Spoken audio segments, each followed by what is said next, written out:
अरे दूसरा से अब बतियावतारे रे फोन वो हमार न उठावतारे रे धारा केते बीमारी न बुझले लाचारी धारा केते बीमारी न बुझले लाचारी दूसरे पतुर निगाह हो गइल। जय हो हम तो पे भरोसा बड़ी कैनी अब कहीं के ना भइनी ई जिंदगी तबाह हो गई।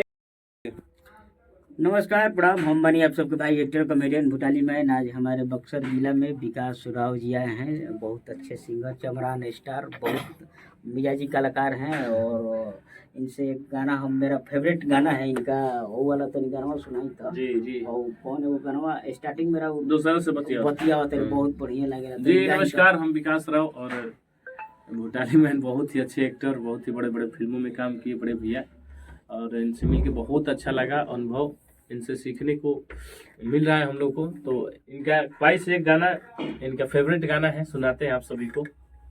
अच्छा लगेगा तो शेयर कीजिएगा। आज दूसरा से अब बतियावतारे रे फोन वो हमार ना उठावतारे रे।